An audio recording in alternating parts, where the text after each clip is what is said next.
Buenas tardes a todos. Bienvenidos a esta sesión 27 de Finanzas Públicas.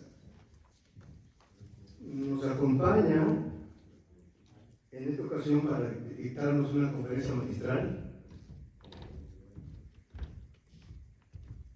el doctor Alfonso Cabreros, y nos va a hablar sobre las perspectivas, sobre el papel de la investigación económica en el Banco de México. Adelante, por favor. Hola, buenas tardes. Muchas gracias por la invitación para participar en este evento. A diferencia de las otras ponencias que he tenido a lo largo de la semana, yo no les voy a estar hablando de la investigación propia que yo hago o he hecho en el Banco de México, sino en general del Departamento de Investigación y las labores de investigación que se hacen en el banco. Cabe mencionar que pues, todo lo que les voy a decir es mi opinión personal y no la opinión oficial del Banco de México o su junta de gobierno, ¿no? Entonces, primero empezaría por decir que la investigación económica en el Banco de México tiene como objetivo principal brindar apoyo oportuno y de alta calidad para la toma de decisiones de la junta de gobierno. Es decir, cuando la Junta de Gobierno va a tomar sus decisiones de política monetaria, ellos reciben información del Departamento de Investigación para informar las perspectivas que tienen sobre la economía de México y las decisiones correctas que tomar en términos de política monetaria. Para cumplir con el objetivo de ayudar a la Junta de Gobierno a lograr una política monetaria robusta, dadas las diferentes riesgos e incertidumbres asociados a la conducción de la política monetaria, pues la investigación y el análisis técnico es muy importante para tener una visión lo más clara posible acerca de la economía, de los diferentes fenómenos que están ocurriendo y por qué están ocurriendo en la forma en que están ocurriendo, ¿no? En particular hay ciertos aspectos que complican la toma de decisión de política monetaria que están relacionados a varias incertidumbres que se enfrentan en términos de entender qué está pasando en la economía, ¿no? Uno es incertidumbre acerca del tipo de choques que la economía está enfrentando. En particular, qué tan grandes son estos choques y qué tan persistentes o temporales son estos choques, ¿no? Por ejemplo, durante la pandemia y los años subsecuentes han habido muchos choques que la economía ha sufrido, choques de demanda, choques de oferta, choques en los mercados financieros, choques asociados a las cadenas de suministro, un montón de choques, y es importante tratar de evaluar qué tan grandes son estos choques, qué tan temporales o persistentes van a ser. También es importante reconocer que hay incertidumbre acerca de los datos que estamos utilizando para analizar lo que está pasando en la economía. Hay cierto margen de error en la medición de ciertos conceptos en la economía y hay que estar conscientes de ello. Y también incertidumbre acerca de qué tan importantes son diferentes mecanismos que están operando en la economía y afectando las decisiones de los agentes económicos, ¿sí?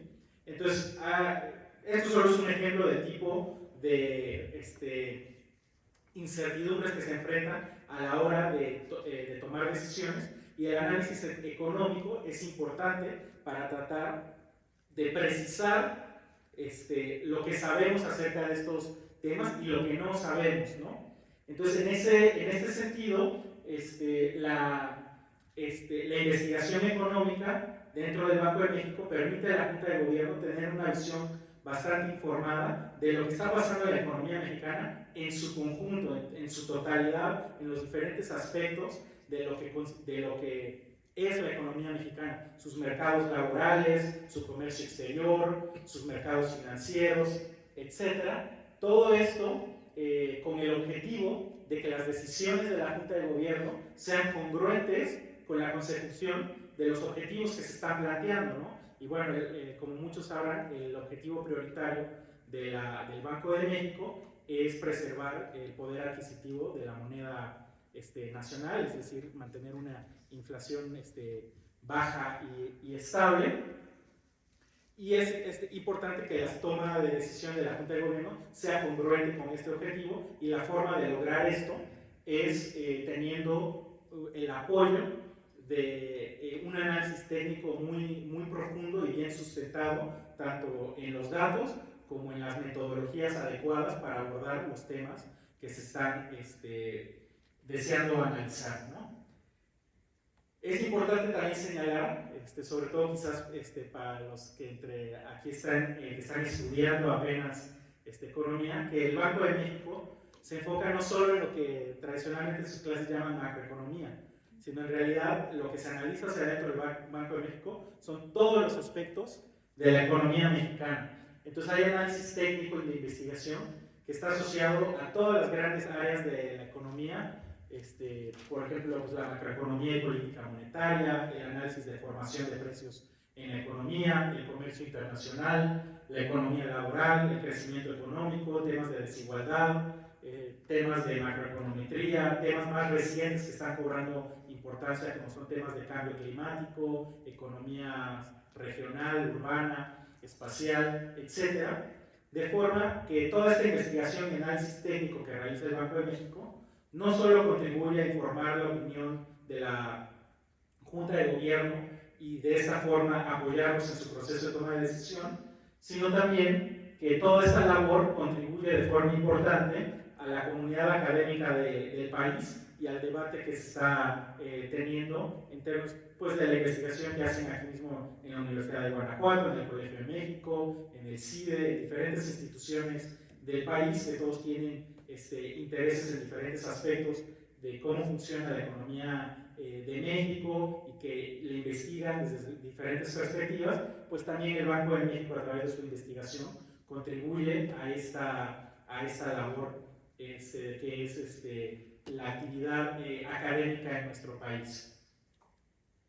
En lo que resta de esta presentación, les voy a presentar un poquito de la investigación que se realiza en Banco de México relacionadas al tema del mercado laboral e ilustrando preocupaciones que surgen a diferentes horizontes temporales, ¿no?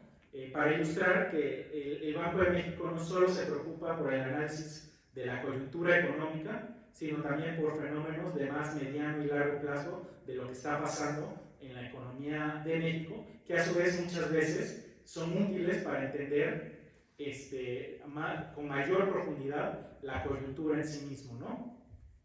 Entonces, en términos de corto plazo, les voy a presentar un poquito de investigación donde se plantea la siguiente pregunta. ¿El choque de la pandemia sobre el mercado laboral tuvo un efecto diferenciado sobre trabajadores que difieren en términos de su experiencia laboral? Entonces, durante la pandemia, una de las preguntas más grandes que surgió es qué está pasando en el mercado laboral, porque hubo muchas dinámicas de pérdida de empleo masiva, de personas que perdían su empleo y en vez de ir al sector informal salieron de la fuerza laboral, efectos diferenciados entre trabajadores que se distinguen por su edad, por su sexo, por el sector de actividad económica en el que trabajaban, etc.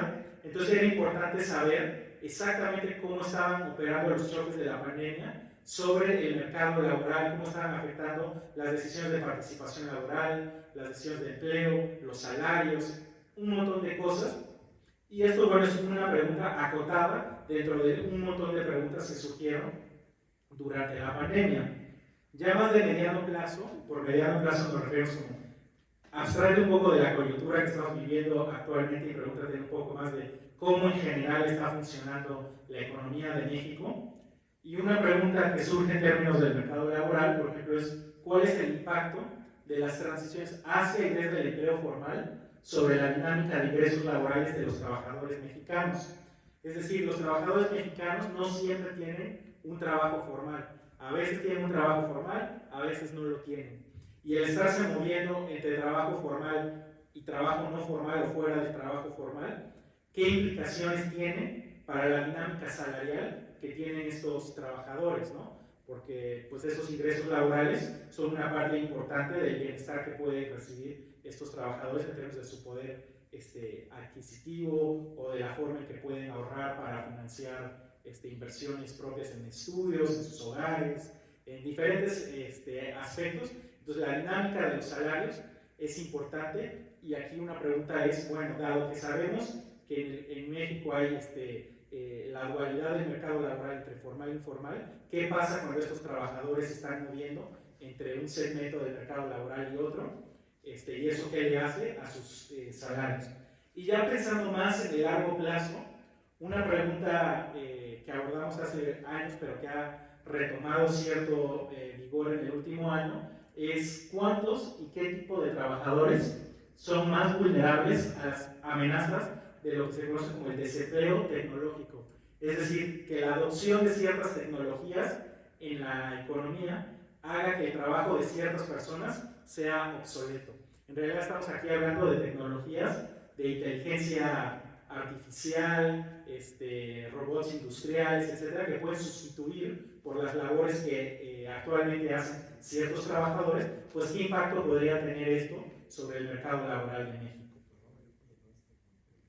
Entonces, ya entrando propiamente un poco a la investigación, aquí está este documento de investigación que plantea esta pregunta que les hice hace un momento, de cuando llega el choque de la pandemia, que es un choque muy severo sobre el mercado laboral, esto tuvo efectos diferenciados sobre diferentes tipos de trabajadores. Aquí principalmente nos estamos enfocando a cómo trabajadores que difieren en términos de su experiencia laboral experimentaron el choque de la pandemia de manera distinta, ¿sí? Entonces aquí lo que vamos a hacer es catalogar, primero definir una muestra de trabajadores relativamente jóvenes y definirlos por su año de entrada al empleo formal. Es decir, la primera vez que vemos registrado a una persona en el IMSS, pues vamos a definir ese como su año de entrada al empleo formal, ¿no? Y entonces vamos a formar cohortes de trabajadores que difieren por el año en que entraron al mercado laboral, ¿sí?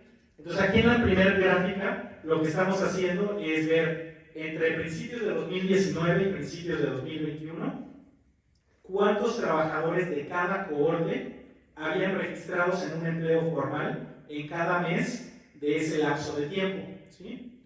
Entonces aquí vemos al principio que todos los cohortes, los diferentes años que se muestran en la gráfica, son los diferentes cohortes de trabajadores que entraron en 2006, trabajadores que entraron en 2010, trabajadores que entraron en 2012, etc. Estandarizamos para que 2019 sea el 100 de cada serie, y antes de la pandemia, o sea, hasta antes de marzo de 2020, lo que vemos es lo que, una manera visual de ver lo que en econometría se llama tendencias paralelas, ¿no? Todos estos cohortes se estaban comportando de manera similar. Por ponerlo de alguna forma, Fernando, Edgar y yo todos tenemos un paso de diferente tamaño, pero antes de la pandemia todos estábamos avanzando un paso a la vez, un paso a la vez. Llega el choque de la pandemia y nos desincronizamos. Yo empiezo a tomar 2 pasos hacia atrás, Fernando da un paso hacia atrás, Edgar da 3 hacia atrás, etc. Entonces ya nuestros pasos van desincronizados, es decir, a diferentes personas les está pegando de forma distinta. Y eso lo vemos más claro en la gráfica de la derecha, donde estamos viendo la variación porcentual del empleo de diferentes cohortes. Entonces, en los cohortes más antiguos, o sea, los que entraron al mercado laboral mucho antes del comienzo de la pandemia, entonces los cohortes que van de 2010 a 2011, más o menos las pérdidas de empleo son proporcionalmente iguales entre estos cohortes. Pero a partir del cohorte que entró en 2012 hacia adelante, entre más reciente haya sido el ingreso de los trabajadores al mercado laboral, más grande es la pérdida de empleo que sufrió ese cohorte. A este efecto a veces en inglés se le llama last in, first out. Entonces, como al último que contraté, es al primero que despido, ¿no? Y eso es lo que estamos viendo aquí un poco en esta gráfica, que a partir de los trabajadores que entraron en 2012, conforme más reciente haya sido tu ingreso al mercado laboral, mayor fue la pérdida de empleo de cada uno de esos cohortes.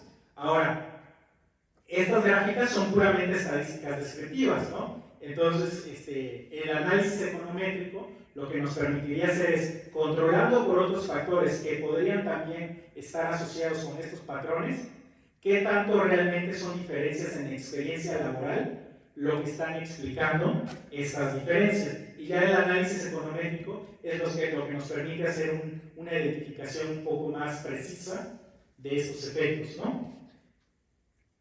Entonces aquí en la primera gráfica lo que estamos viendo es el impacto diferenciado de, por ejemplo, la cohorte de trabajadores que entró en 2016 versus la cohorte de trabajadores que entró en 2012. Es decir, la cohorte de 2012 tiene 4 años de experiencia laboral adicional que la de 2016, ¿no? Y la gráfica de la lámina anterior nos estaría diciendo que en términos de pérdida de empleo, la cohorte de 2016 debería de haber sufrido más que la de 2012. Y aquí es lo que ya de manera econométrica demostramos que antes de la pandemia, las variaciones de empleo entre la cohorte de 2012 y la de 2016 no son muy distintas. Pero ya que llega la pandemia, la cohorte de 2016 está perdiendo empleo proporcionalmente más que la de 2012, ¿no? Esos son los coeficientes que empiezan a bajar, ¿no? Ese es el efecto de la diferencia entre el cohorte de trabajadores de 2016 versus 2012. Sé que los de 2012 están perdiendo empleo, pero los de 2016 están perdiendo todavía más. Conforme se va disipando el choque de la pandemia sobre el mercado laboral, estas diferencias entre los cohortes se van desvaneciendo poco a poco, es decir, los coeficientes van regresando hacia cero, hacia no diferencias entre los cohortes, ¿sí? Entonces, ese es un primer resultado de que efectivamente, ya haciendo el análisis econométrico serio, pues sí, los trabajadores con menor experiencia laboral están perdiendo más empleo que los trabajadores con más experiencia laboral. Ahora, otro tipo de heterogeneidades importa. Una muy importante es la diferenciación entre hombres y mujeres. Mucho se habló durante la pandemia de que las afectaciones al mercado laboral estaban afectando a las mujeres proporcionalmente más que a los hombres. Parte de la explicación es que la pandemia, asociado con la pandemia, había muchas demandas de cuidado dentro del hogar de personas enfermas, de los niños que ya no pueden ir a las escuelas, etc. Y mucha de esa carga fue absorbida por las mujeres, ¿no? Lo cual limita sus posibilidades de participar en el mercado laboral. Y pues efectivamente aquí haciendo una estimación separando hombres de mujeres, pues vemos que el proceso, que este efecto que vimos en el panel 1 de la lámina, es más pronunciado para las mujeres que para los hombres, ¿sí? Estos efectos de la diferencia en cómo juega la experiencia laboral en términos de perder empleo, ese efecto es más pronunciado en las mujeres que en los hombres, y la recuperación de los hombres hacia que ese efecto se desvanezca, pues también es más rápida porque el efecto inicial fue más pequeño, ¿no? Por último, en la última gráfica, lo que estamos tratando de ver ya es, no te fijes solo en la experiencia laboral total, ¿no? También nos podemos preguntar, ¿cuál es el papel de la experiencia laboral con un empleador específico, ¿sí? Entonces, en el último panel lo que estamos haciendo es, nos estamos fijando en un cohorte específico, por decir, el de 2014. Esto significa que todos los trabajadores, en la muestra que subyace esa estimación, tienen la misma cantidad de experiencia laboral total. Ahora, por la forma en que los vamos a diferenciar es, antes de que llegara el choque de la pandemia, es decir, el último bimestre de 2019, cuánta experiencia tenían acumulado con ese que era mi último empleador antes del choque de la pandemia, ¿no? Y entonces van a haber trabajadores que tienen acumulados 1 año con ese empleador, otros que tienen 2 años, otros que tienen 3 años, otros que tienen 4 años y más, etcétera, ¿no? Y la idea ex ante es otra vez que, aunque todos tenemos la misma experiencia laboral total, la experiencia específica del empleador con el que estaba asociado antes de la pandemia va a importar para saber cómo los choques de la pandemia me afectaron. Y entonces, efectivamente, lo que vemos aquí es que antes de la pandemia no había diferencias relativas entre trabajadores que difieren entre sus años de experiencia acumulado con el empleador con el que estaban asociados justo antes de que llegara el choque de la pandemia.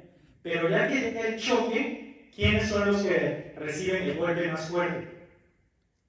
Pues los que tenían menos experiencia acumulada con el empleador que tenían en ese momento. Entonces, si tenías un año de experiencia versus los que tenían 2 o 3 años, pues tú el de un año estás sufriendo más en términos de tu probabilidad de perder tu empleo que el que ya tenía 2 o 3 años con el empleador prepandemia, ¿no? Y lo mismo si me comparo contra una persona que ya había acumulado 4 años o más de experiencia, pues la diferencia es todavía mucho más amplia, ¿no? La diferencia relativa en términos de la probabilidad con la que estamos perdiendo nuestro empleo, estas dos personas, yo, el que solo ha acumulado un año, versus la otra persona que ha acumulado 2 o 4 de experiencia, pues hay una brecha grande en términos de que es mucho más probable que yo pierda mi empleo, ¿no? Entonces aquí estas estimaciones pues simplemente apuntan al papel que la experiencia en el mercado laboral es una de las dimensiones que afectó cómo el choque de la pandemia afectó de manera heterogénea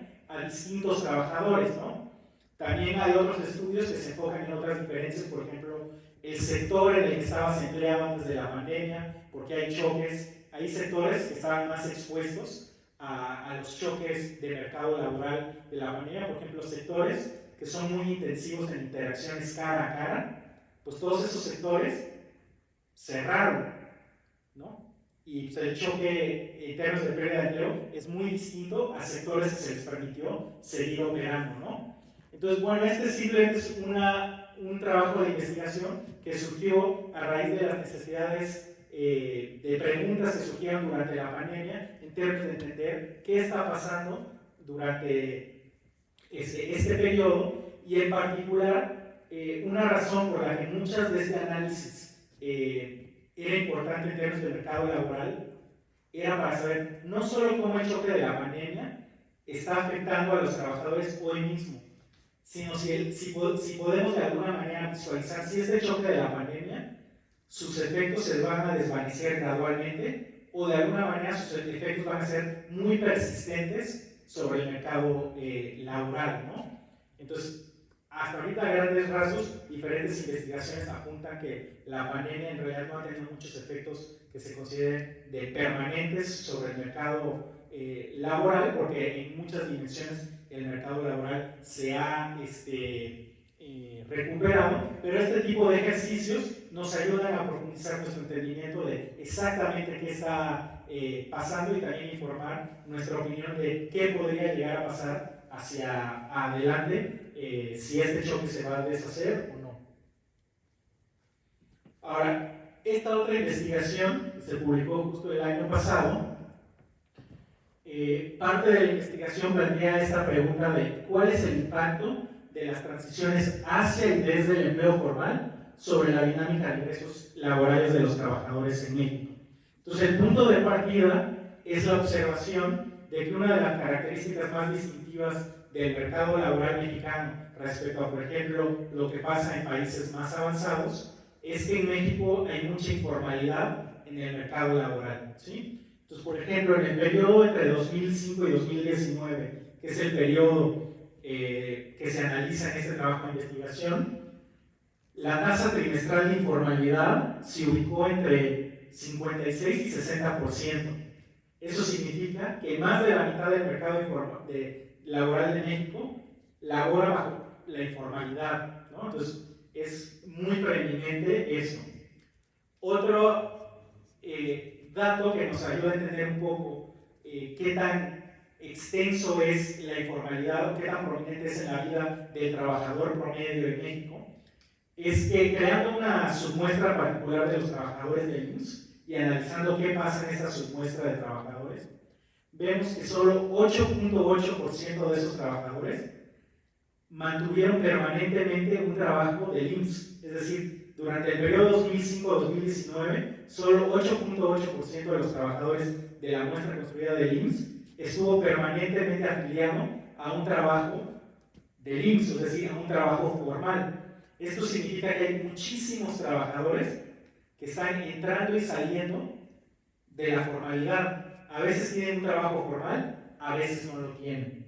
Y entonces aquí lo que hacemos es preguntarnos qué pasa con los salarios de estos trabajadores cuando hacen esta transición. Es decir, primero tenían un episodio donde tienen un trabajo formal, pierden ese trabajo formal por la razón que sea, ya sea que ellos hayan renunciado, los hayan despedido, lo que sea, pero ya no están en la formalidad, salen, hay un cierto periodo donde no los observamos dentro del empleo formal y después subsecuentemente vuelven a reincorporarse a un trabajo del IMSS, ¿sí? Y entonces la pregunta es, ¿qué pasa con los salarios de estos trabajadores en esta dinámica? Es decir, cuando me reincorporo a un trabajo formal, ¿tengo los mismos salarios que antes, más altos, más bajos? ¿Qué está pasando, no?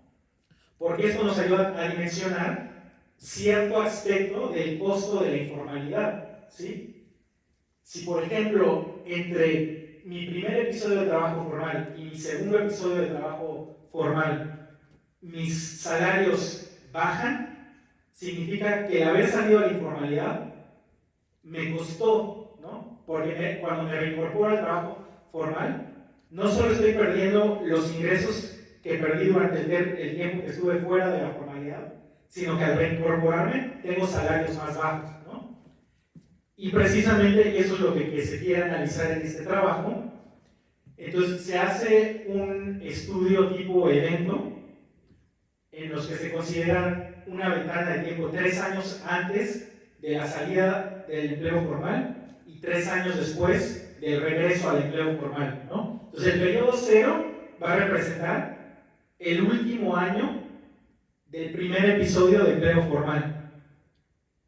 Y el periodo t igual a 1 es el primer año cuando vuelvo a regresar al empleo formal. Entonces entre t igual a 0 y t igual a 1, no sé dónde estoy, ¿no? Simplemente no estoy en un empleo formal. Y lo que vemos es que la dinámica de salarios, o sea, la regresión lineal que subyace a este análisis econométrico, lo que básicamente está haciendo es comparar los salarios antes de la salida del empleo formal y los salarios una vez que se regresa al empleo formal.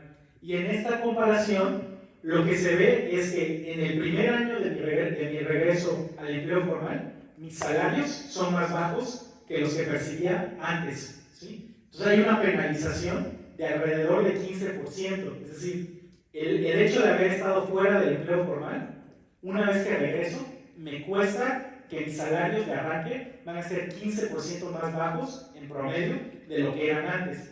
Y voy a tener que, digamos, sufrir una dinámica de recuperación en la que lentamente voy convirtiendo hacia los salarios que tenía antes de haber salido del empleo formal por primera vez, ¿sí?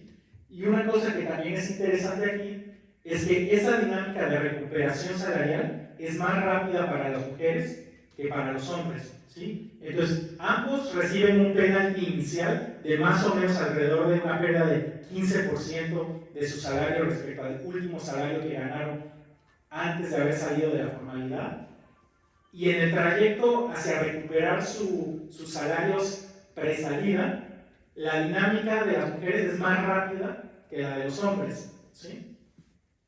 Ahora, un aspecto de heterogeneidad posiblemente importante es que aquí todos los trabajadores, aquí en esta gráfica, estamos dando como el efecto promedio simplemente de tuviste un trabajo, saliste y después volviste a regresar. Pero en ese lapso hay una heterogeneidad importante, que ¿cuál es? Es cuánto tiempo de hecho pasó entre mi primer empleo y el siguiente formal, ¿no? Porque uno puede pensar, si ese lapso entre empleos formales es muy pequeño, quizás este penalty es relativamente chiquito. A lo mejor los empleadores no perciben que estoy desactualizado respecto a lo que necesitan o distintas cosas. Pero entre más tiempo pasa entre el primer empleo formal y el segundo, uno podría pensar que esa penalización se vuelve más profunda. Es decir, si yo hoy pierdo mi empleo y mi siguiente empleo formal es en 10 años, pues el salario que recibo en 10 años, comparado a mi salario actual, esa penalización probablemente sea más grande que una persona que hoy perdió su empleo, pero en menos de un año consigue otro, ¿no?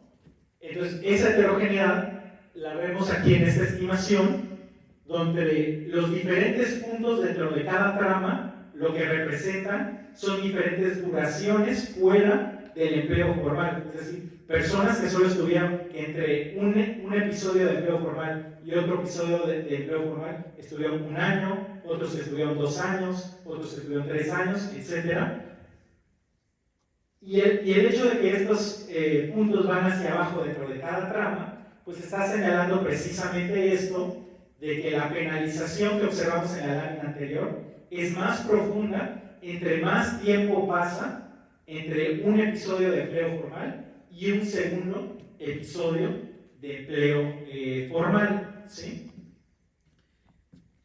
Adicionalmente aquí se hace un análisis para ver que esta dinámica salarial esté asociada precisamente con este proceso de entrada y salida del mercado laboral formal. Entonces lo que se hace es, se define un grupo de tratamiento, que quiénes son los trabajadores que efectivamente experimentan este episodio de fuera del empleo formal, y se crea un grupo de control a través de técnicas de matching que sea similar al grupo de tratamiento, que son personas que persistentemente estuvieron afiliados a un trabajo de IMSS. Y lo que queremos ver es qué tal que la dinámica que estábamos cachando aquí y acá es algo que en realidad todo el mundo está experimentando y no es propiamente de los trabajadores que salen del empleo formal, es algo que le está pasando a todo el mundo y no nos estamos dando cuenta.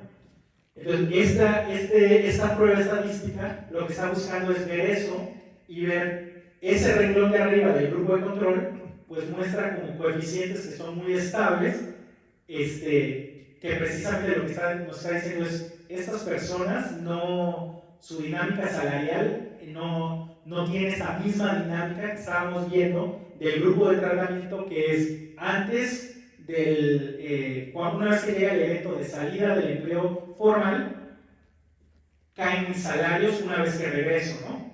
Entonces, todo esto a decir que simplemente es una dinámica propiamente de estas personas que experimentan estos episodios de estar entrando y saliendo del empleo formal, y que ese entrar y salir les cuesta, porque una vez que vuelven a entrar, en promedio sus salarios son más bajos que los que percibían anteriormente, ¿sí?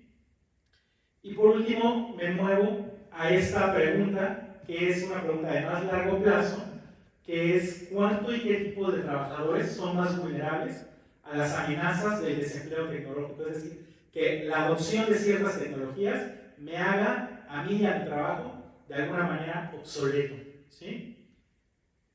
Entonces, la posibilidad de que estas tecnologías se adopten en la economía nos forza a tratar de pensar en cuáles van a ser los posibles impactos de estas tecnologías sobre la economía en general y sobre el mercado laboral en particular, ¿sí? Y es relativamente difícil evaluar cuáles son los costos y beneficios de estos procesos de largo plazo, porque los costos y beneficios a veces se pagan en diferentes temporalidades. En el largo plazo, el consenso general es que la adopción de tecnologías siempre en el largo plazo ha sido una fuente de más empleo y de mayor crecimiento. Pero en el corto plazo pueden haber costos sustanciales en términos de que hay personas que se benefician de estas tecnologías y personas que se ven perjudicadas. Entonces hay un conflicto distribucional entre quienes se benefician y quienes se perjudican. Y entonces evaluar cuál es el costo-beneficio de estas tecnologías o cuál es la forma de hacer algún tipo de política pública si se tiene alguna preocupación, pues requiere algún tipo de evaluación de qué está pasando y cuál es el posible impacto de estas tecnologías en diferentes aspectos, ¿sí? Entonces, en este trabajo lo que se trata de hacer es un paso inicial muy sencillo de decir quién en México está expuesto a esta amenaza tecnológica, ¿sí? Y esto sería simplemente un primer paso, así como a tratar de dimensionar cuál es el posible impacto de estas tecnologías en el mercado laboral, sabiendo cuántas personas están potencialmente expuestas a que su labor ya no sea demandada en el mercado laboral, y qué tipos de personas son los que están más expuestos a esta amenaza. Entonces, básicamente, lo que este trabajo hace es una labor de conteo relativamente sencilla. Voy a ir a la ENOE, donde están registrados los diferentes trabajadores de acuerdo a sus ocupaciones en la economía mexicana, y voy a clasificar las diferentes ocupaciones de la economía de acuerdo a qué tan probable es que esta ocupación se pueda automatizar o no. Y con base a esa clasificación y la distribución ocupacional del ENOE, voy a poder tratar de contar cuántos y qué tipos de trabajadores son los que están ubicados en ocupaciones con mayor probabilidad de ser automatizadas, ¿sí? Entonces, lo primero es el ingrediente de saber qué tan probable es que mi ocupación sea automatizada, ¿sí? Entonces, aquí el aspecto de automatización es un aspecto tecnológico, ¿se puede automatizar? ¿Sí o no? Y las ocupaciones que se pueden automatizar son ocupaciones que involucran muchas actividades que pueden ser codificadas en reglas lógicas, básicamente cosas que le puedes hacer un código y decirle a la computadora, haz esto, ¿no? Y no requieres más nada, es una caricatura de lo que realmente es, pero más o menos esa es la idea, de que algo que se puede automatizar es simplemente porque puedes escribir instrucciones lógicas de cuáles son los pasos a seguir para cumplir con una cierta actividad, y se lo puedes dar a una computadora y hace esa actividad. Y cosas que no son automatizables son cosas que involucran otros aspectos, interacciones cara a cara, conocimiento tácito, cosas que son difíciles de explicar y codificar en un set de reglas, etc. Entonces, aquí, por ejemplo, estamos ilustrando las 10 ocupaciones con mayor probabilidad de ser automatizadas y las 10 ocupaciones con menor probabilidad de ser automatizadas. Esto, otra vez, desde un aspecto tecnológico, la tecnología va a ser tal que podemos automatizar las ocupaciones, sí o no, ¿sí? Aquí en esta primera gráfica lo que se ilustra es que hay una cierta asociación entre qué tan probable es que una ocupación se pueda automatizar y el nivel de escolaridad de las personas que realizan esas ocupaciones en México. Entonces aquí lo que nos dice es que en promedio las ocupaciones con mayor probabilidad de ser automatizadas son ocupaciones que las realizan personas con bajos niveles de escolaridad. Sin embargo, la correlación no es perfecta. Hay algunas ocupaciones que son realizadas por personas con muy altos niveles de escolaridad y que, sin embargo, tienen probabilidades altas de ser automatizadas porque caen en esa categoría de se pueden escribir reglas claras y lógicas asociadas con las tareas que se tienen que realizar en esa actividad. Entonces, pueden ser actividades que requieren la escolaridad para estar preparados para hacer esa actividad, pero a la vez son actividades que se pueden codificar y que una computadora podría realizar. Entonces, si bien en gran medida las personas con menor escolaridad son las que van a estar más expuestas a este riesgo del desempleo tecnológico, eso no quita que van a haber también bastantes personas con altos niveles de escolaridad que sus labores podrían estar en riesgo porque las tecnologías de automatización serán lo suficientemente buenas para realizar lo que están ellos haciendo, ¿sí? Ya en el panel del lado derecho, lo que estamos viendo es en diferentes rangos de la probabilidad de automatización cuánto empleo cae en cada BIM, ¿no? Entonces, son BIMs de probabilidad de 0 a 0.1, de 0.1 a 0.2, etcétera, etcétera. ¿Y qué fracción del empleo cae en estos diferentes segmentos de la probabilidad de ser automatizado? Y aquí lo que vemos es que en los segmentos de probabilidad más alta es donde está concentrada la mayor parte del empleo de México. Es decir, bajo este cálculo y tomando como límite que una probabilidad de automatización de 0.7 o más es una probabilidad alta de automatización, pues la fracción del empleo en México que está en el segmento de alta probabilidad de automatización es 65% del empleo registrado en ENOE, ¿sí? Este cálculo lo podemos diseccionar por sexos y por niveles de escolaridad y de edad. Y ahí vemos que, por ejemplo, los trabajadores con menos educación, entre ellos el 80% del empleo está en alta probabilidad de ser automatizado, mientras con las personas con estudio de posgrado es solo 15% del empleo que está en alto riesgo de ser automatizado.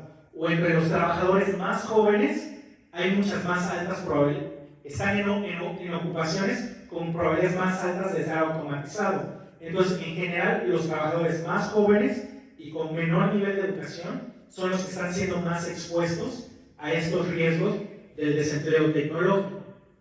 Vamos a tratar esto y me voy a ir aquí a esta lámina que nos dice, les traté de decir, enfatizar el punto de que esas probabilidades de automatización eran si es factible tecnológicamente automatizar o no. Pero un aspecto importante en el análisis económico es, ¿existe el incentivo económico a automatizar? Sí o no. Automatizar no es gratis. Entonces, ¿voy a querer hacerlo? Sí o no.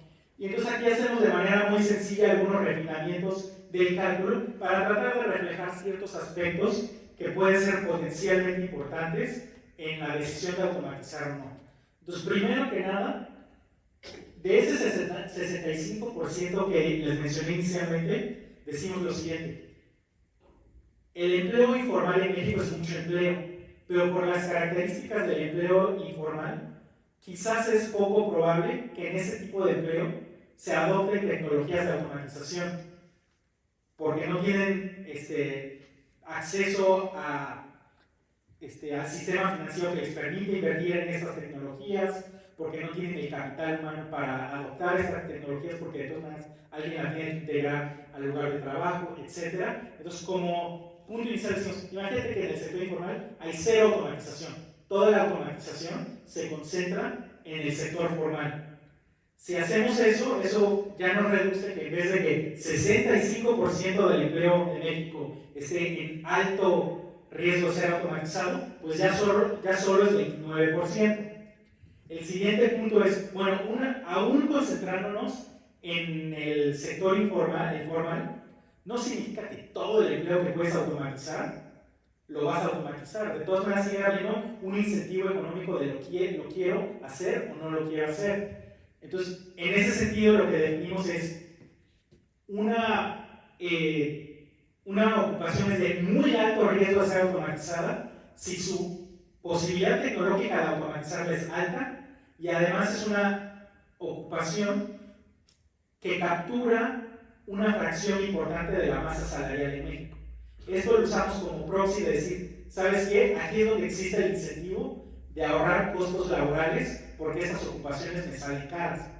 Entonces, si solo se automatizan las 15 ocupaciones que tienen mayor participación en la masa salarial y que además tienen altas probabilidades tecnológicas de ser automatizadas, pues ya llegamos a que solo el 16% del empleo en México realmente está en riesgo de este desempleo tecnológico, combinando la posibilidad de automatizarlo y que exista el incentivo de hecho hacerlo. Entonces, estos solo son algunos ejemplos de investigación en materia de mercado laboral que se realizó en el Banco de México y los temas de mercado laboral han sido una fuente de preguntas muy importante y quedan muchas preguntas, como cuáles son los factores que determinan la participación laboral de las mujeres y cómo incentivar esa participación, cuál es el impacto del cambio climático y la transición verde sobre el mercado laboral, sobre los salarios, sobre qué tipo de trabajadores se están demandando, cuáles son los efectos de largo plazo de la reforma de subcontratación que se llevó a cabo en 2021, cuál es el impacto del nearshoring sobre el mercado laboral, etcétera, etcétera. Hay muchas preguntas muy importantes en términos de mercado laboral que en los siguientes años darán mucho de qué hablar. Ya para ir un poco moviéndome de la parte puramente de la investigación que se hacen en Banco de México. Déjenme comentar un poco sobre la vinculación de Banco de México con el público y en principal el aspecto de esa vinculación que está más relacionado con las actividades académicas y de investigación y que son útiles tanto para investigadores como para alumnos de economía. Entonces, para empezar, el Banco de México tiene su serie de documentos de investigación donde se publica todo tipo de investigación que se realiza en Banco de México sobre todos los temas que se investigan: cambio climático, desigualdad, macroeconomía, inflación, crecimiento económico, comercio internacional, mercados laborales, etc. Entonces, todos los documentos los pueden buscar ahí. A partir de los últimos más o menos 3 o 4 años, la mayoría de los documentos se acompañan también de un resumen ejecutivo que les permite de manera más rápida ver de qué se trata el documento de investigación, o si no les interesa una lectura tan técnica del tema, pues algo que les dé un poco, digamos, el big picture de la pregunta que se está planteando ese trabajo de investigación y a qué están llegando. Entonces esos resúmenes también los pueden encontrar ahí. Otra parte son los recuadros analíticos que el Banco de México publica en sus informes trimestrales, que son ejercicios de análisis técnico, algunos más sofisticados que otros, sobre temas que son importantes para entender qué está pasando en la economía de México.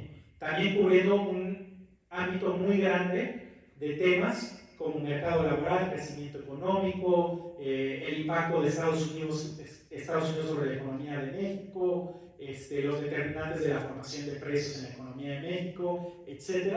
Entonces, creo que estos recuadros también son interesantes porque son una buena fuente de idea para personas que quieran hacer una tesis o profundizar sobre las preguntas que se están planteando aquí y llevar a cabo una investigación más profunda. Son una buena fuente de ideas. Entonces, son como una conversación entre el Banco de México y otros investigadores, y a lo mejor algunos investigadores agarran aquí un recuerdo: ¿sabes que eso está bien interesante? Pero creo que yo lo puedo hacer mejor, o más profundo, o abordando ciertos aspectos que no se abordaron en el recuadro y que van a producir una investigación muy interesante, etcétera, ¿no? También está el Sistema de Información Económica del Banco de México, que es un sistema de consulta de muchas series económicas de todo tipo, similares a las que pueden consultar en el INEGI. En algunos casos resulta hasta más fácil consultar las series aquí en el Sistema de Información Económico que en el Banco de Información Económica del INEGI. Y se pone a disposición del público una API que les permite automatizar la descarga de datos a partir del Sistema de Información Económica.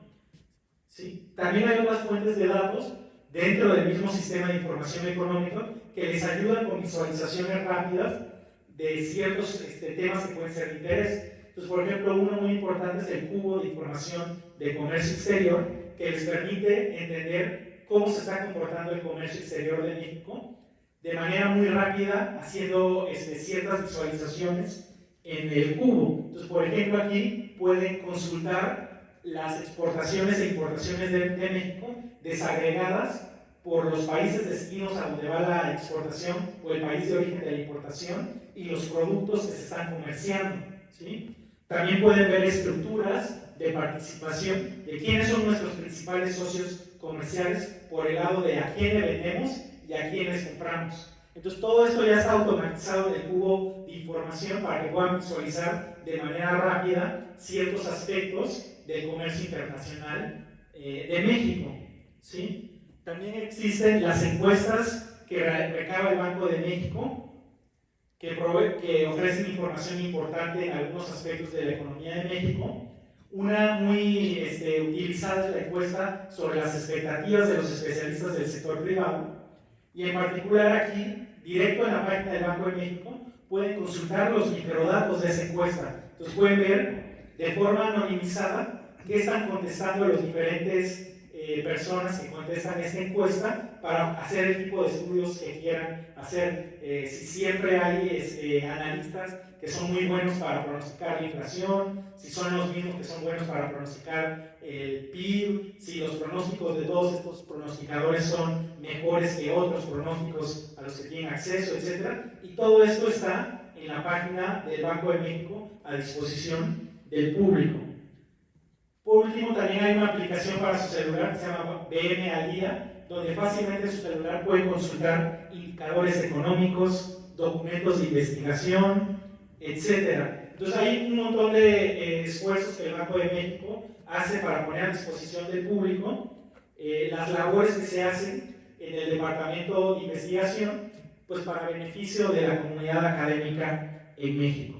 Entonces ya nada más déjenme concluir reiterando que la investigación académica en el banco tiene un lugar central por el papel que juega en informar a la Junta de Gobierno con información oportuna y de alta calidad que ayuda al banco y a su Junta de Gobierno a tomar las decisiones de política monetaria, tratando de que estas acciones sean lo más congruentes posibles con los objetivos que se está planteando el Banco de México.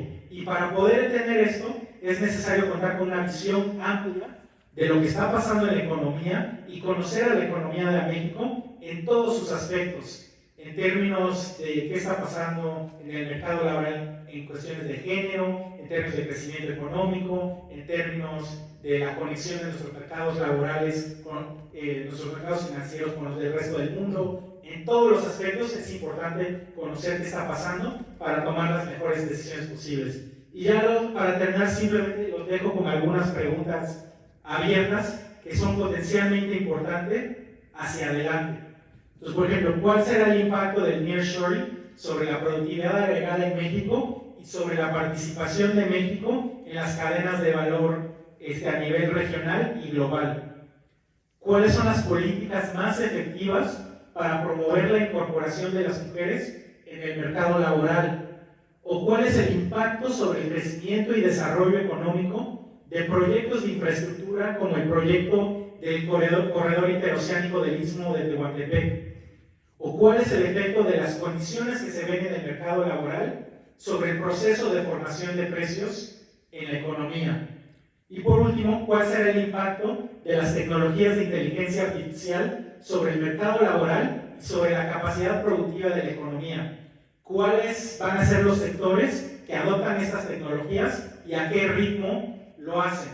Esta y muchas otras preguntas van a ser preguntas importantes para entender qué está pasando con la economía de México y en particular para que el Banco de México pueda tomar las mejores decisiones posibles. Muchas gracias.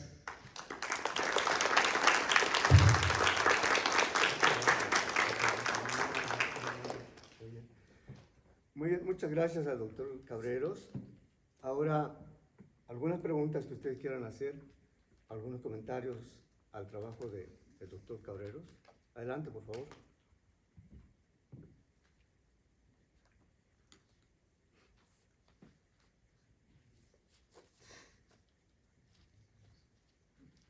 ¿No? No, adelante, por favor. No, adelante. Muchas gracias.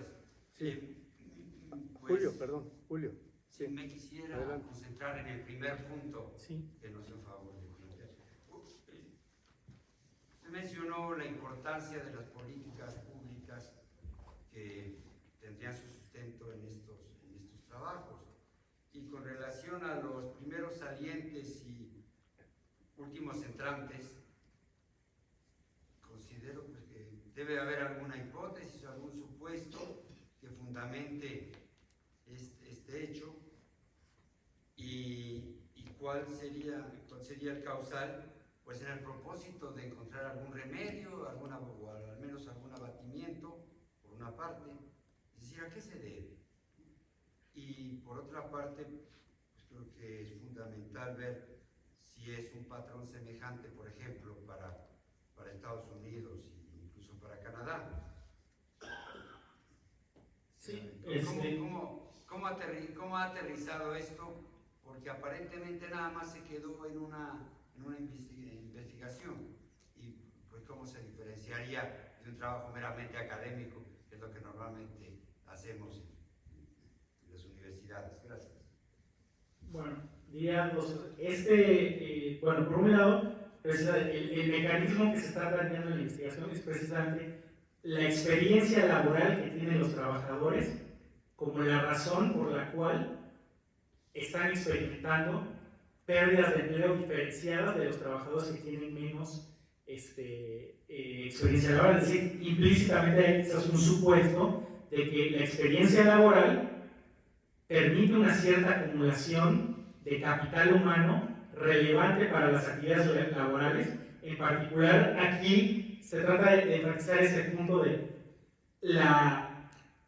el capital humano que acumulas específico al empleador con el que estás es un aspecto importante para entender por qué las personas que han acumulado poco de ese capital humano pierden su empleo a tasas más rápidas que los que ya tienen mucho capital humano acumulado con ese empleador, ¿no? Es decir, yo empleador, pues, ¿quién me resulta menos costoso perder? Pues la persona que tiene menos capital humano acumulado específico a las necesidades de las labores que hacemos en esta empresa, ¿no? Por decir algo. Una persona que ya ha acumulado un montón de capital humano, pues es relativamente costoso perder ese capital humano que está ya dentro de ese trabajador. Entonces, aunque a las empresas a lo mejor tendrán que despedir a ambos tipos de trabajadores, los que tienen menos experiencia acumulada son los que van a sufrir más, ¿no? Entonces, una cosa que es cierta es que aquí es un análisis econométrico, ¿no? Entonces, esto solo apunta hacia qué tipo de mecanismos podrían estar operando. Pero para ser más precisos al respecto, pues habría que informar esta investigación con datos adicionales o modelos más estructurales que nos permitan desentrañar exactamente cuál es el mecanismo que está operando, ¿no? Pero el punto de la investigación es como apuntar al papel que la experiencia laboral tiene en términos de diferenciar cómo están experimentando diferentes trabajadores el choque de la pandemia, ¿no? Eso por un lado. Por otro, en términos de decir cómo se compara esto a Estados Unidos, bueno, pues al momento de la elaboración de esta investigación, realmente no habían estudios exactamente comparables a realizados para Estados Unidos. Muchos estudios durante la pandemia se enfocaron en diferentes tipos de grupos vulnerables a los choques que ocurrieron en el mercado laboral, ya sea la diferenciación entre hombres y mujeres, porque a lo mejor las mujeres estaban experimentando diferentes resultados en el mercado laboral que los hombres, o trabajadores jóvenes versus trabajadores de una edad mayor, o trabajadores que se diferencian por industria o región geográfica, etc. Pero este fue de los primeros trabajos en enfocarse en un tipo de trabajador particular, que eran trabajadores, o bueno, un aspecto de la diferenciación entre trabajadores, que es este aspecto de la diferenciación por el aspecto de cuánta experiencia laboral han acumulado estos trabajadores, ¿sí? En términos de aterrizar, o bueno, quizás como entendí la pregunta, ¿se deriva alguna política pública o todavía no?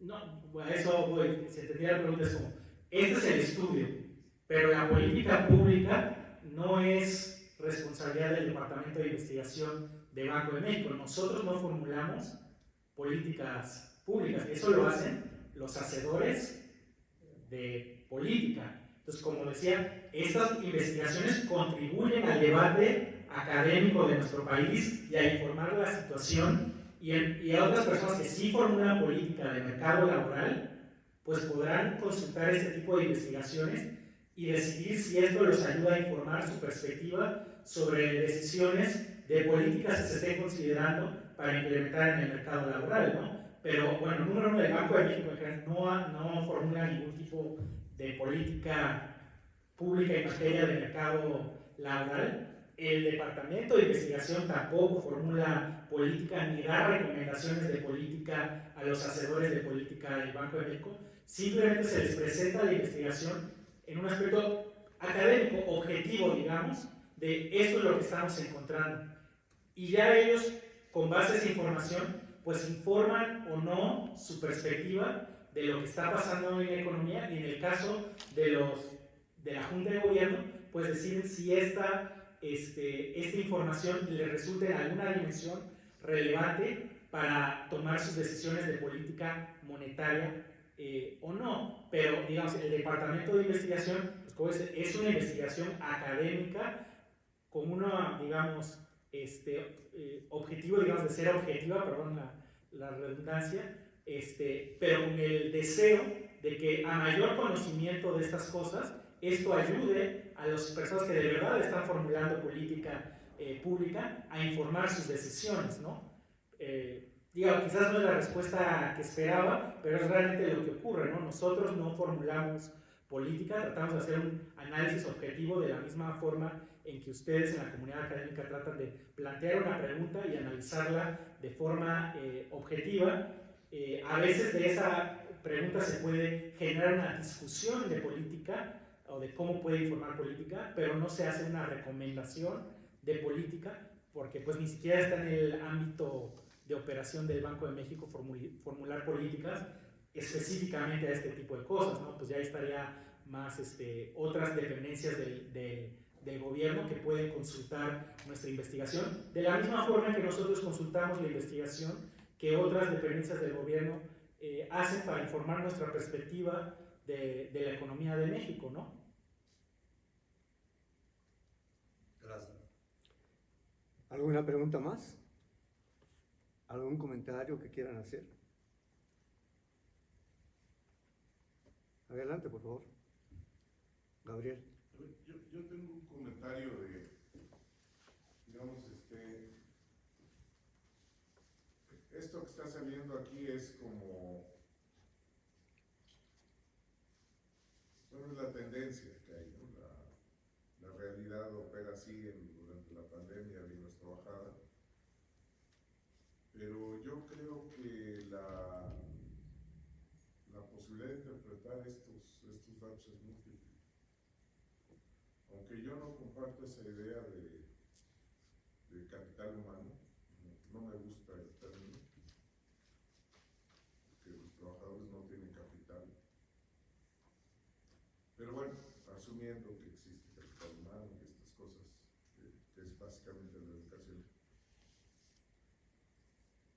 Una hipótesis, digamos, competitiva esa, para explicar ese comportamiento, que es, digamos, el hecho estilizado, pues sería simplemente que los trabajadores más jóvenes que han llegado a las empresas son los que les va a costar menos trabajo echarlos fuera, porque les van a costar menos en términos de liquidaciones y esas cosas, ¿no? Entonces hay varias posibilidades que se abren ahí. Estos datos son útiles, así como están, porque pues, están marcando una tendencia, que además es un periodo muy especial de la economía mexicana, y quién sabe si se vuelve a repetir en ese sentido. Entonces, y también pues una de las cosas que uno se pregunta del Banco de México es pues esta parte de hasta dónde llega la posibilidad de hacer política económica, y si la política económica pues va a influir sobre los mercados para que la economía se mueva un poco más rápido, crezca más rápido. Entonces ese tipo de cosas creo que, digamos, como un comentario de posibilidades que se abren a partir de unos hechos que resultan y que quedan muy claros en las gráficas. Nada más. Sí, correcto. Los resultados así como están presentados no pueden decir si es la historia del valor de la experiencia laboral acumulada que mencioné, para no usar el término capital humano, o si es simplemente la historia que usted acaba de decir de pues el trabajador más reciente me cuesta más poquito despedirlo, el que ya lleva 10 años me cuesta mucho despedirlo, y eso es lo que estamos viendo aquí. Aquí lo único que podemos realmente concluir a ciencia cierta es que bajo diferentes perspectivas de análisis estadístico, lo que se encuentra es que trabajadores que difieren en términos de su experiencia laboral están experimentando el choque de la pandemia de manera distinta.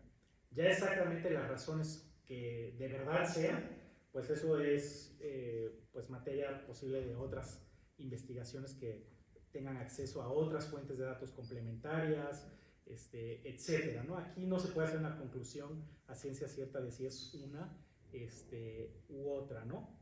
Eso es totalmente cierto, ¿no? Pero sí plantea hipótesis, ¿no? Plantea preguntas, y por eso decía que pues, la investigación que se hace en el banco pues es parte de un diálogo que tiene el sector académico en México, ¿no? O sea, la investigación rara vez es que es un trabajo de investigación y esa ya es la palabra final sobre el tema, ¿no?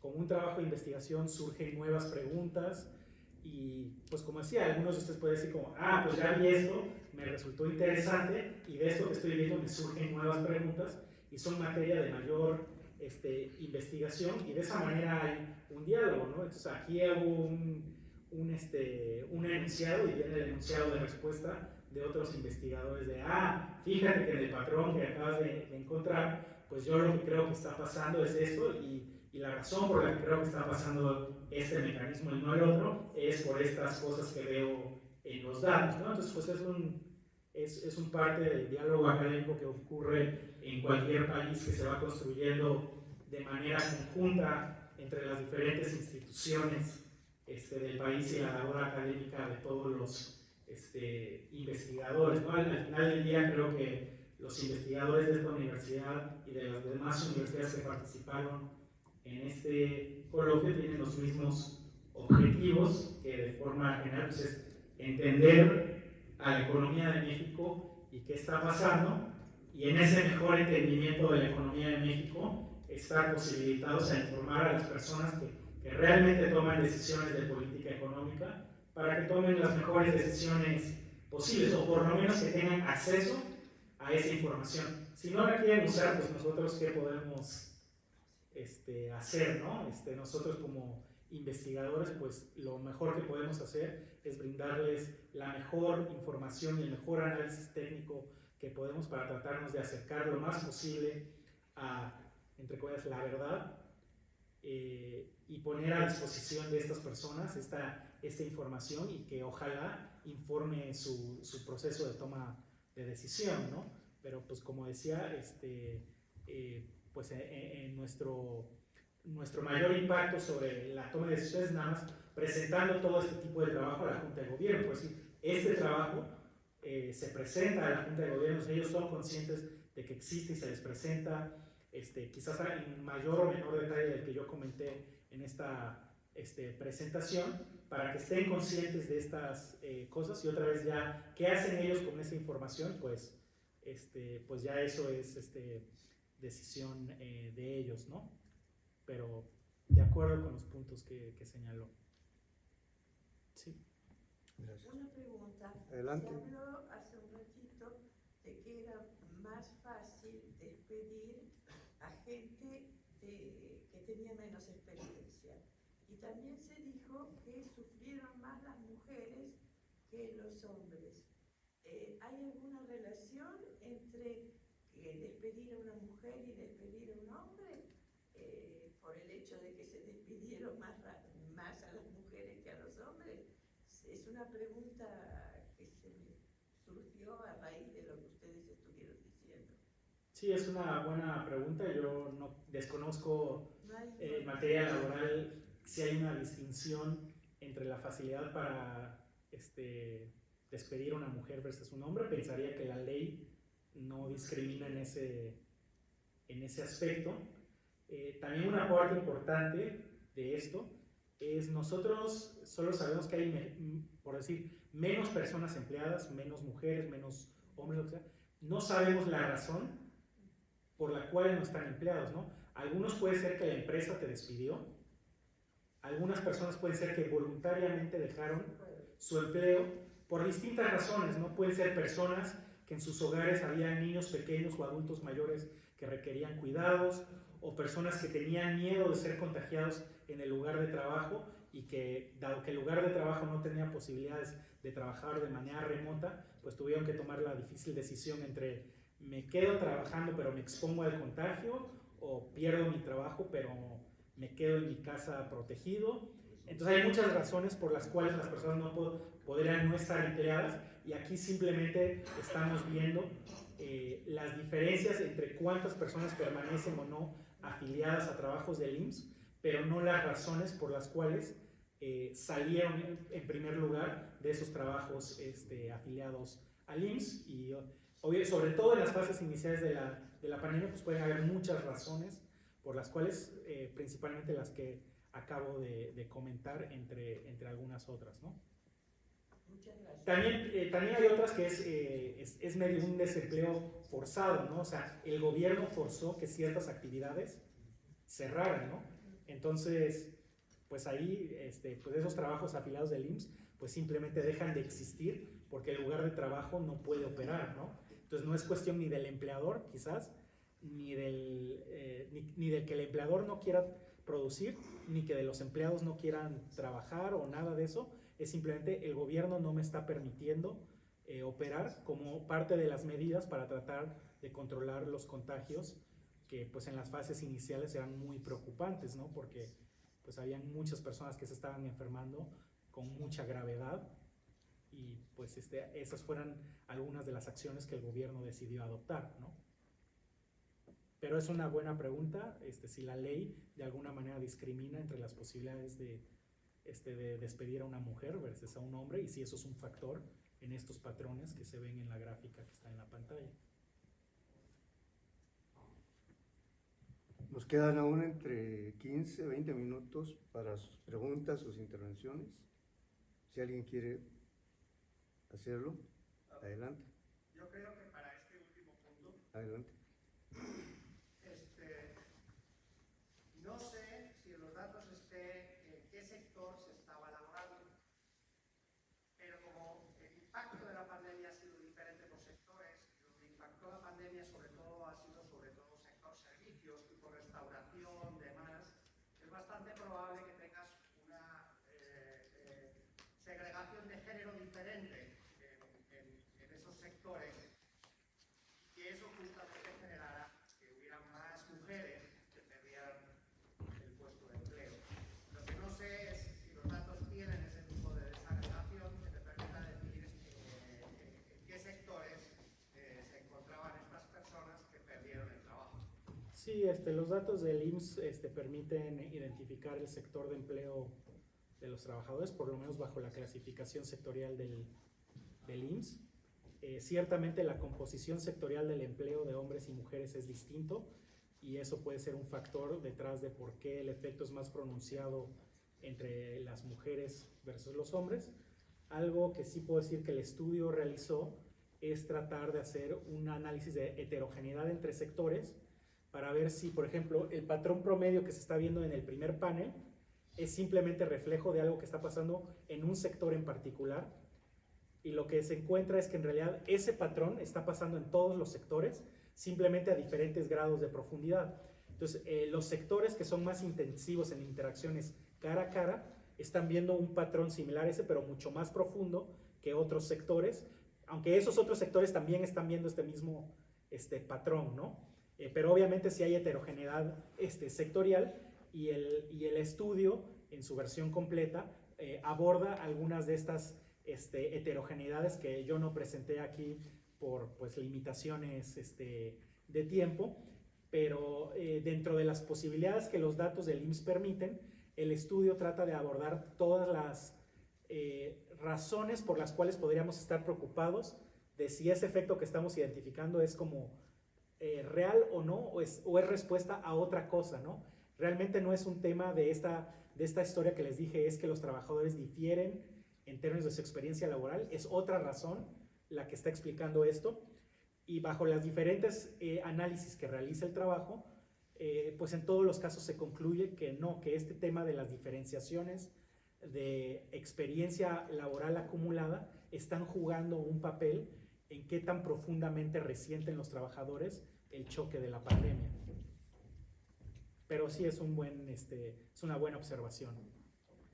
Digo, disculpa que algunas de estas preguntas no las puedo contestar a mayor profundidad, pero pues no son trabajos de investigación que yo hice directamente, sino les estaba presentando un poco de el Departamento de Investigación del Banco de México en general y la investigación que distintos investigadores han realizado. Este artículo en particular se publicó el año pasado en la revista arbitrada Labor Economics. Entonces, para quienes estén interesados, ahí está a su disposición. También está disponible en la página del Banco de México como uno de los documentos de investigación del banco. Perdón.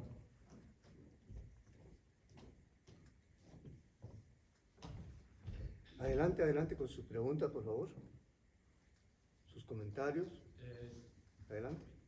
Tengo una pregunta acerca del trabajo de investigación que es sobre automatización.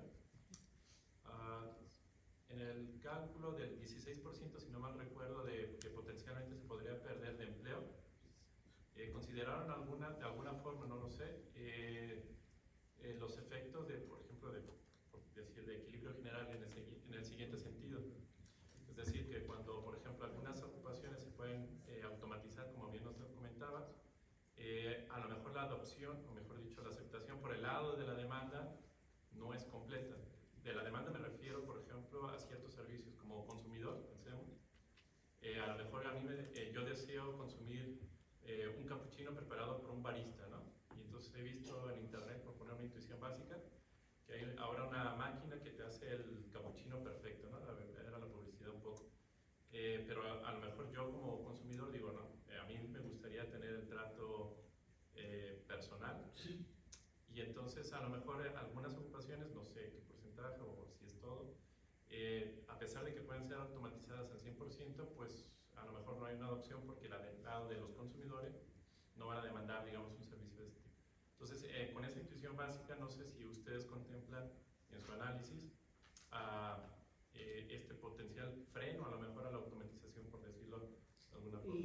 No, en este trabajo la intención era hacer unos cálculos muy sencillos y señalar algunos aspectos importantes. Entonces, eso que mencionas se tiene más en términos de una discusión de las limitaciones de los cálculos que estamos presentando.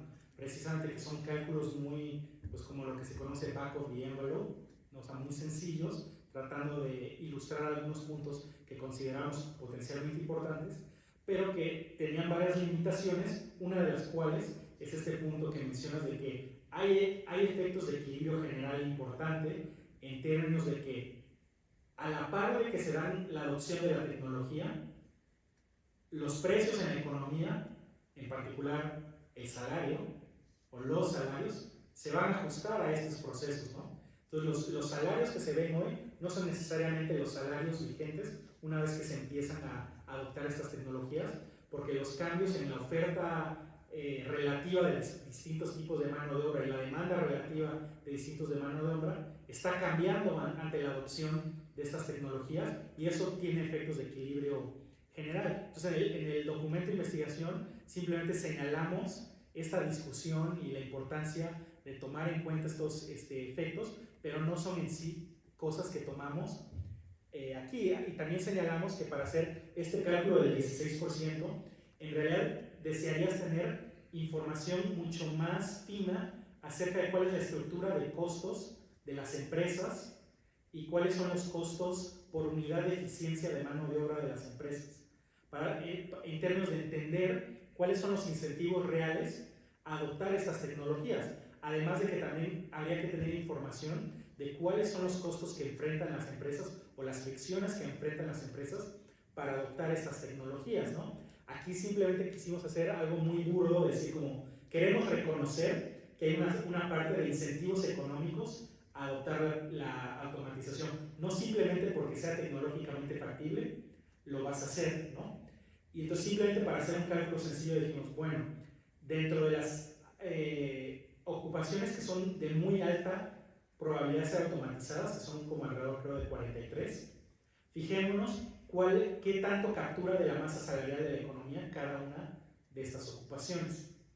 Y las 15 que tienen mayor participación en la masa salarial, las definimos como muy alto riesgo de ser automatizadas, con la idea de que, dado que representan una parte importante de la masa salarial, es donde potencialmente hay ahorros de costos laborales importantes y es donde posiblemente las empresas quisieran concentrar sus decisiones de automatización, aunque todavía le falta la parte de, bueno, pero ¿cuál es el costo de automatizar estas ocupaciones en específico, ¿no? Pero el punto más grande que queríamos como hacer es que ese cálculo inicial con el que empezamos, que nada más reconoce la posibilidad tecnológica de automatizar una ocupación, se pierde parte importante de la discusión económica, que es cuáles son los incentivos de hacer algo. Nada más porque lo pueda hacer, no significa que lo voy a hacer, ¿no? Y entonces, entrando a esa discusión, pues consideramos diferentes aristas como lo que mencioné de, bueno, quizás en el sector informal tampoco hay incentivos a automatizar porque no hay ni posibilidades ni es económicamente redituable adoptar estas tecnologías. Entonces, pues asumamos que de manera cruda decir, pues toda la automatización se va a concentrar en el sector formal.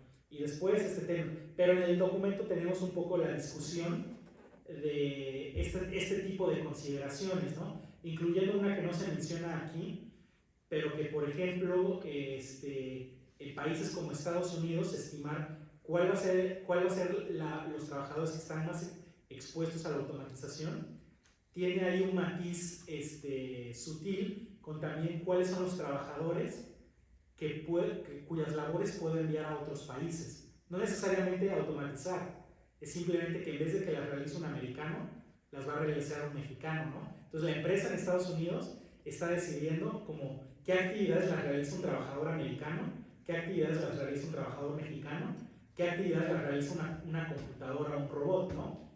Y la decisión es como un poco más sutil y hay personas que de hecho están expuestas a estos dos tipos de desempleo, ¿no? Que mi trabajo se lo puedan mandar a un mexicano o a un chino o que lo realice un robot, ¿no? Entonces, cuando estamos tratando de evaluar quiénes son los que están más expuestos al desempleo tecnológico, hay que también tomar en cuenta que parte de la decisión de las empresas no es solo entre robot o trabajador, es entre trabajador y robot, y dentro de los trabajadores, trabajador, pero ¿de dónde? ¿De mi país o de otro, no?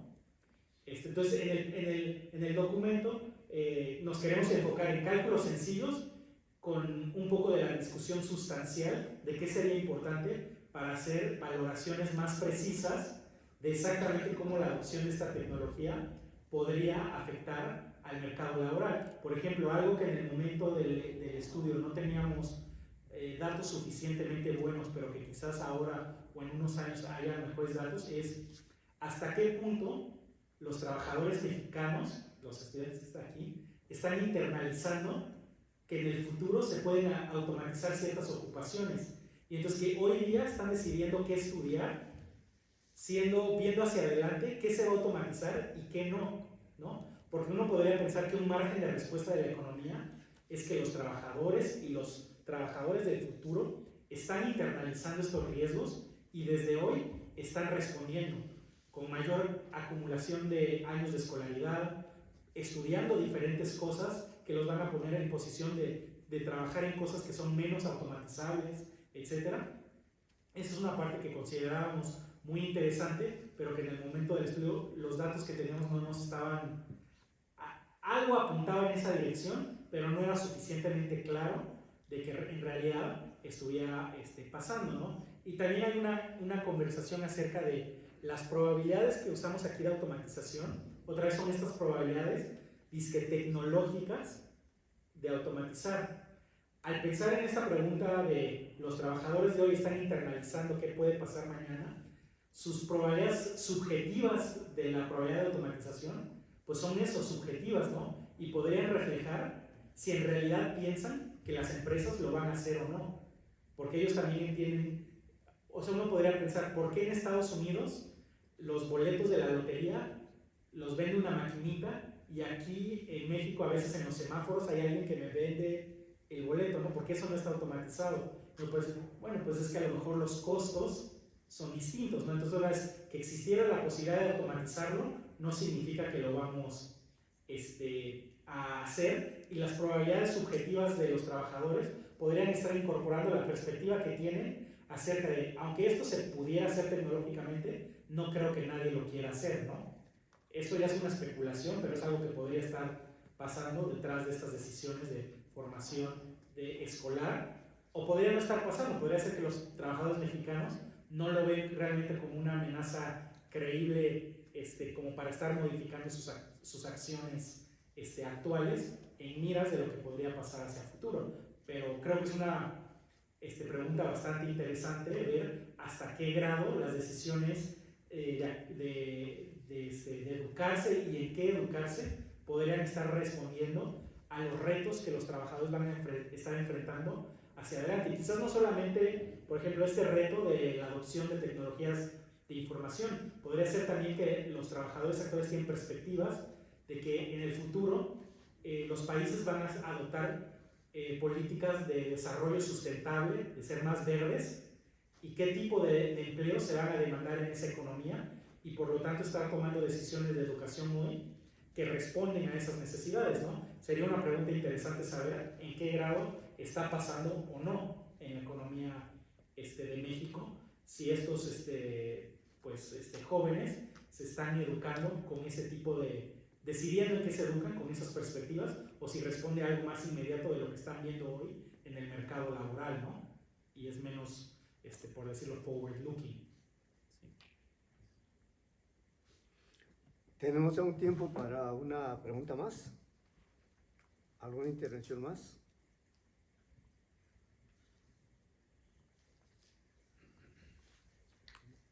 Creo que no. Pues muchas gracias por la invitación. Me dio mucho gusto poder estar aquí con ustedes. Muchas gracias. Damos un aplauso a